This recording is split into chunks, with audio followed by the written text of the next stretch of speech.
Welcome back to my channel. I'm here Juma ma'am once again back. I hope you people are having a good time during this lockdown and whatever the lessons we have done till now, you are preparing nicely at home. Today we will start with our next chapter, that is chapter 3, the Delhi Sultans. That will be the session 1.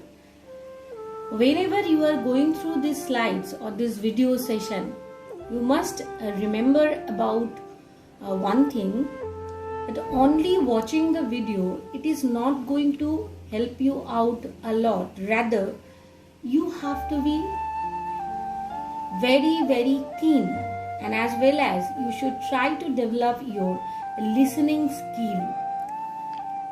Combination of listening skill and as well as the learning skill, that will help you to understand the concept nicely. And all the time you should remember the learning must be done through a joyful manner. So be happy, and let's start with the another most important era of medieval Indian history, the story about Delhi Sultans. Today I am not going to follow the textual reference exactly which is given in your NCERT textbook. We will discuss about other informations about these Delhi Sultans. Just enjoy this session as a story time. Sultanate. The Delhi Sultanate, the empire which has been established by Delhi Sultans, that has been referred in the history as Delhi Sultanate. You can see the slides. There are pictures of some coins which are being minted, rather inscribed during the time of Delhi Sultans, during their different rulers. Due to lack of political unity in India during 10th and 11th century, India was unable to stop attack from the invaders. As you know, India was very prosperous, so that it was the prime target for any of the invaders attack on India from ancient Indian history, from that time itself. Turks attacked Indians from all sides and were getting quick victories, as if the regional kingdoms or the dynasties we referred during the last chapter, there were a lot of lack of unity. So particularly one ruler is trying to stop them, another kingdom is not ready to help that ruler. So this kind of disintegrity paved the way of the invaders nicely. They established their empire in 13th century, the period between 1206 to 1526. 5 dynasties followed by Slave, Khalji, Tughlaq, Sayyid and Lodi successively ruled from Delhi is known as the period of Delhi Sultanate. The rulers who ruled from Delhi were called as Sultans. Getting this information, obviously from the archaeological sources, and that is also further divided into 2 parts, that is inscriptions and monuments. The inscriptions are the writings which we are getting from different archaeological sources, as well as the part of literary source of historic work, that also helped us to rebuild or reconstruct of that time. And the different kind of architectural, that part of the architectural activities like monuments, palace, forts, which has been built by different Delhi Sultans, those are also the source to reconstruct reconstruct the history of that time. Let's see. Inscription. Many inscriptions were found on coins, monuments like mosques, temples, palaces, etc., milestones and tombstones. Most of the inscriptions are in Sanskrit, Persian, Arabic, Hindi and other languages. Why these different languages are being used? Because during this time so many people from Persia as well as Arab, they came to India and settled down, not as invader only. Sometimes they were travelers. They also have written or they have shared their experiences through their different writings. Some inscriptions have both Arabic and Sanskrit languages used.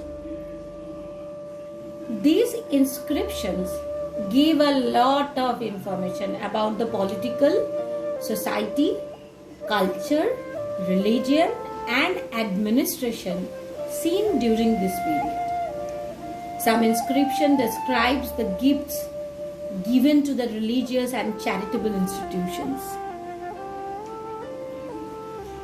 Pehua inscription suggests that Delhi was founded in 1736 AD by Tomaraz Rajput. I am right now starting with the history of establishing Delhi as a capital. This time the Delhi Sultans or the rulers or the invaders from Persia or Arab or the Turks, they have not established their power. Before that only, Delhi was founded. 1736 AD by Tomaraz, they were the Rajput clans and they had ruled over Haryana region with Dileka, that has been called later on as Delhi, as their capital. Another inscription, that is Sarban inscription in South Delhi, gives information about Delhi during the rule of Muhammad Tughlaq. Different monuments are also there. The rulers of Delhi Sultanate built many monuments in India. It gives us a lot of information about them. The style that Turks brought in India had four main characteristics, and that's why they were very special. That is dome-like structure, minarets, arches and propped roofs. Previously, any of the architectural activity or the foundation which has been observed in India at different regions, these particular characterizations were not there. So this style has introduced by Turks. You can see the picture, so beautifully and planfully it has done. The designs and the prophecy about this activity, it has reached to the highest stage. That process has started during this time. Finally, it has shaped up during the time of Mughal Empire, later on in the during the era of Shah Jahan. Islam at Delhi. You can see the picture. This iron pillar, it is also called as Qutub Minar. It has been built by Qutubuddin Aibak. It has started by Qutubuddin Aibak and finished by Iltutmish. So this is another splendid example of architectural excellence of Delhi Sultans. Alai Darwaza. It is also situated in Delhi during the time of Delhi Sultans. This is another example of their excellence. Adhai Din Ki Jhopra, that is Jonpra in Ajmer, is a religious sect which has been donated at the activity or the respect towards the Sufi cult. Next, Zamat Khana Masjid. in Delhi, Tughlaqabad Fort in Delhi, Qutub Minar in Delhi. Qutub Minar in Delhi, so integrated design you can see.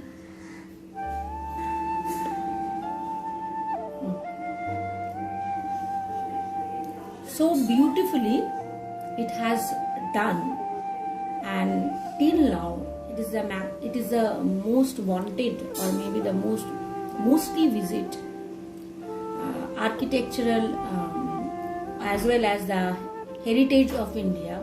The most of the tourists and the visitors are visiting till now. You can see the interior, the very close view of Qutub Minar. Now about this Qutub Minar. It is 240 feet, almost 73 meters in height, tallest minar in the world. It was built by Qutbuddin Aibak in AD 1199. It is 14 meters at the base and 3 meters at the peak. 5 stories separated by balconies. It has a door in north direction which leads to the circular stairway with 379 steps. Red sandstones and marble is used for its construction. Verses of Quran are inscribed on it, and it also has 4 floral motifs engraved on it. You have seen that picture beforehand. Now I am coming to the different dynasties who has ruled over this Delhi. Slave dynasty 1206 onwards, Khilji dynasty 1290 onwards, Tughlaq dynasty 1320 onwards, Sayyid dynasty 1414 onwards, and finally Lodi dynasty 1451 to 1526. Why 1526? It is the end of Delhi Sultans, and from there the time or the era of Mughals it has started. The slave dynasty. Qutbuddin Aibak. After the victory of Muhammad Ghori in 1192, before leaving for Afghanistan, a slave general Qutbuddin Aibak was left behind as the victory of India. He appointed him to look after that conquered territory. Qutbuddin Aibak founded the slave dynasty. It is also called as Mamluk Sultans. Mamluk means slave. He built 2 mosques, Quat-ul-Islam and Ajmer Mosque. His son Aram Shah succeeded him, but he was overthrown by Aibak's son-in-law, Iltutmish. Genghis Khan had driven out his enemy Jalaluddin. Iltutmish decided not to give refuge to Jalaluddin as he did not want Genghis Khan was Mongol, to invade India. He formed Turken-e-Chalisa, a group of 40 nobles who ruled during this period. Silver and copper coins were introduced by him. Iltutmish did not consider his sons to be capable, so he nominated his daughter Razia Sultan as his successor. She had to face many challenges, but she proved to be an able and brave ruler.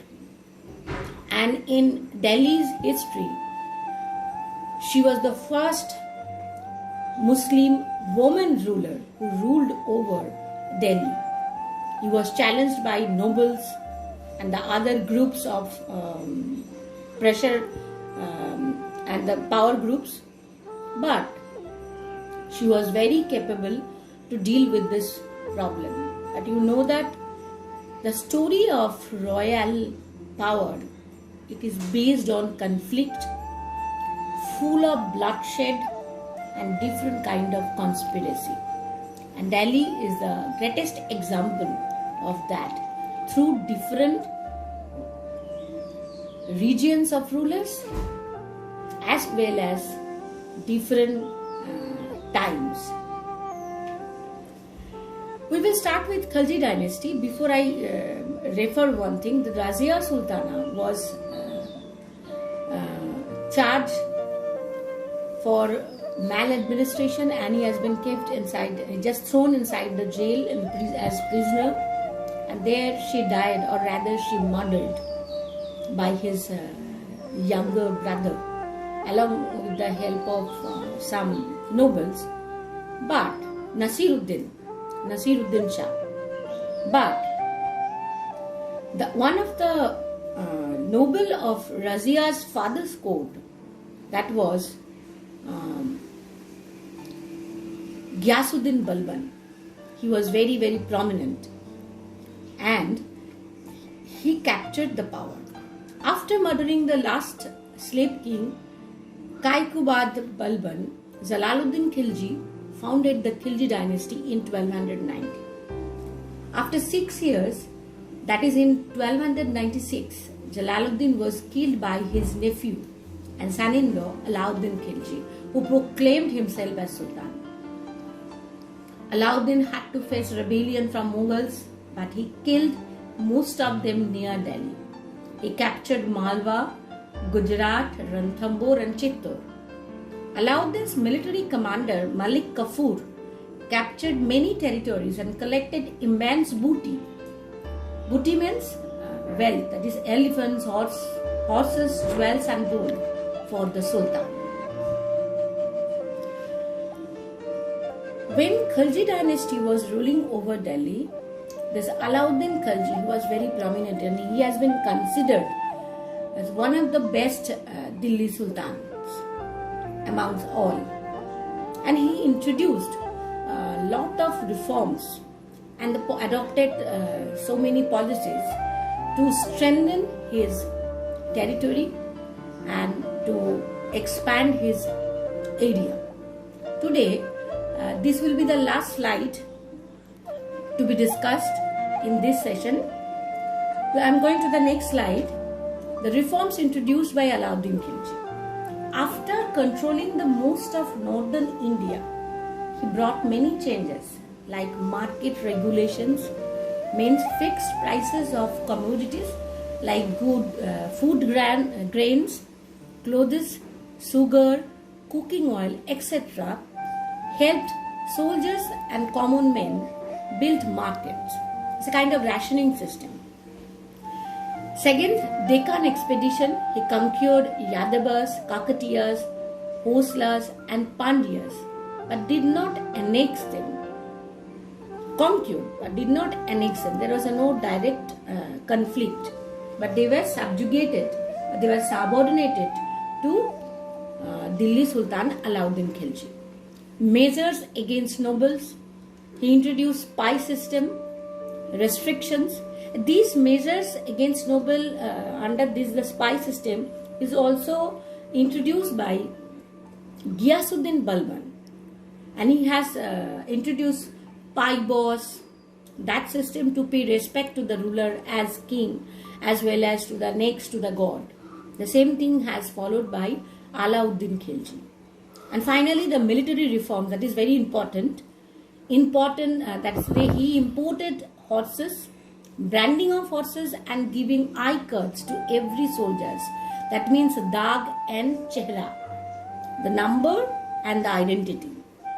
Through this, the number of military, and as well as on the basis of that military, whatever the amount has been taken by different nobles as their salary, that can be properly measured. And finally, revenue reforms. He cancelled all land grants given to the Muslim landlords, handled Hindu landlords harshly. 2 officers he introduced regarding this system, that is Diwani Riyasat and Shahana-i Mandi. Control this process. He appointed these 2 posts, and they punished those who violated these regulations.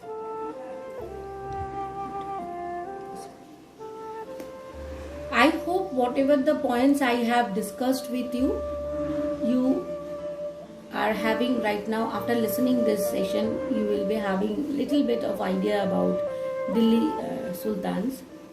I have not finished yet, so I request you all to go through the slides very